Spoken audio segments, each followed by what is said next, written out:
If students walk into your classroom and you're just waiting for them to settle, that's not a routine. That's a hope. And today I want to show you what an actual classroom management routine looks like and how to build one that runs without you.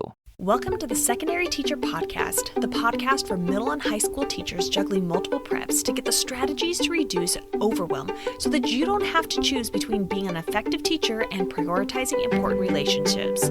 I'm your host, Khristen Massic, a 10-year high school engineering teacher, former middle school assistant principal, and teacher coach. Every week, we will discuss strategies, systems, and time-saving tips to help you not only survive but thrive as a multiple prep teacher.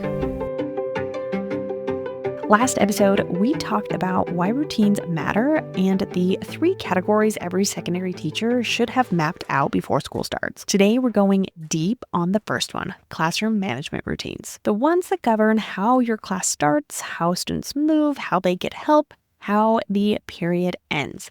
And I'm going to walk you through one specific routine in detail, the same example I recently sent to my email subscribers.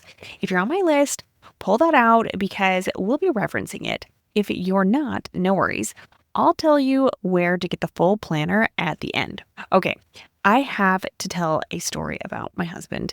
Hopefully he forgives me. A few years ago, after I had started mentoring new teachers and had started looking at classrooms very differently, I walked into his classroom. I was actually there to take some pictures for social media, but because I had been coaching teachers, I couldn't turn it off. I wasn't watching the lesson. I wasn't paying attention to the content. I was watching systems, and I noticed something. Students would come in, they'd talk, move around, put things away, visit with friends, and my husband would just stand there waiting for them to quiet down, waiting for them to settle, waiting until it felt like class could start. And later I asked him, so what exactly are students supposed to do when they come in? And he said, well, I just wait until they're quiet and then we get started. And I remember thinking, this is not about being a bad teacher. He's actually a really good teacher. Students like him. They enjoy being in his class. But when I pushed back a little gently, because he's my husband and I'd like to stay married, there was some resistance because that's how he'd been starting class for years. And here's the thing, I want you to hear about that. He's not alone. We've all got versions of this. The teacher who starts every class by calling roll out loud, we all know there are more efficient ways to take attendance. But when you're a secondary teacher trying to figure out what the next 80 minutes will look like across multiple preps, fixing a routine that's technically working just doesn't make the priority list. That's not laziness, that's capacity. And that's why I built the planner the way I did. So the thinking is already done for you. You're not starting from scratch. You're just answering questions to help you get intentional about something you might have already been doing on autopilot. Here's the honest math. Every transition costs instructional minutes. 5 minutes here, 3 minutes there, waiting for students to settle at the start of class every day across an entire semester. That adds up to hours. Classroom management routines help automate those decisions. Students know what to do, you know what to expect, and the classroom starts running on systems instead of reminders. That frees up your mental energy. And honestly, students like predictability more than we give them credit for, especially middle and high school students. They'll tell you they want freedom, but what they actually thrive inside is structure. Without a routine, they'll fill whatever space you leave open. That's not defiance, that's just what humans do. Here are 4 classroom management routines every secondary teacher should think through before school starts. 1. Entering the classroom. What do students do immediately when they walk in? Do they sit down, grab materials, check the board, start bell work, log into technology? The goal is reducing downtime from the moment they cross the threshold. 2. Dismissal. How do students know class is ending? Do they clean up, reflect, pack up on your signal? Or do they start zipping backpacks 5 minutes early because nobody ever told them not to? 3. Getting help during class. What happens when a student is stuck? Raise their hand, ask a neighbor first, use a help card, check the directions before asking. Without a system here, you will spend the entire period answering the same question from 12 different students. 4. Moving around the classroom. This one is especially important in labs, shops, and CTE classrooms. Can students get supplies independently? Are there designated pathways? Do they sign equipment out? Do they need permission to move?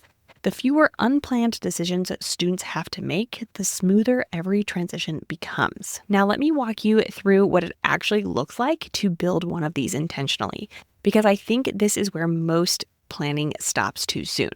Most teachers stop at students should do bell work when they come in, but that's not a routine.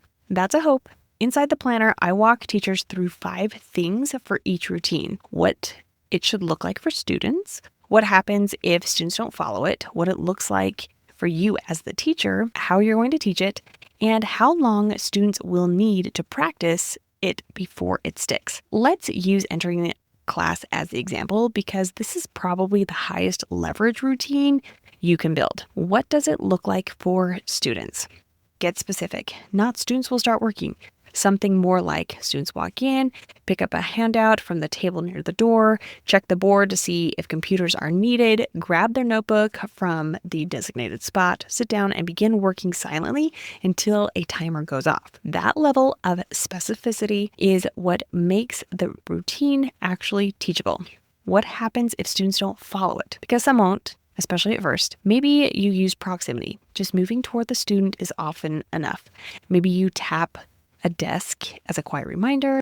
Maybe you have a brief hallway conversation to check if something else is going on. Having a planned response means you're not making a decision in the moment every single time. What does it look like for you? Are you greeting students in the hallway, taking attendance, circulating and scanning for misconceptions, setting a timer? Your role during the routine matters just as much as the student's role. How are you going to teach it? This is the question most teachers skip entirely. Routines don't stick because you explain them once on the first day or put it in your syllabus. They stick because students practice them. In the planner example, I model it as an I do on day 1, students watch. Then a you do, students try it. Then I intentionally build in practice opportunities across the first week until it starts to feel automatic. How long will students need to practice? Longer than you think. Honestly, students are probably going to need reminders in October and January and March. And don't forget, you are probably not their only teacher. That's normal. Teaching a routine isn't a one-day activity. It's ongoing, especially after long breaks when the muscle memory fades. Here's what I want you to take from this episode. My husband isn't a bad teacher for waiting for students to settle. He's a good teacher who never had the time or the template to think through a better way. And that's most of us. We're not doing things wrong because we're lazy or careless. We're doing them on autopilot because nobody ever gave us 12 specific routines with targeted questions to help us get intentional about each one. That's the gap. And it's a fixable one. Next episode, we're moving into student accountability procedures, the category where I personally had the biggest gaps as a new teacher.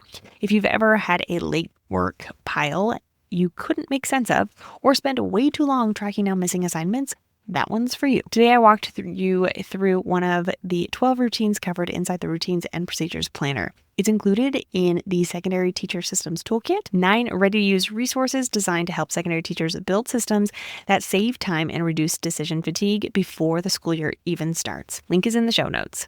Before you go, one question. If you weren't in the room tomorrow, would your students still know how to start class? If the answer is no, you have found your next routine to build. Finish something that makes tomorrow lighter. I'll see you next time.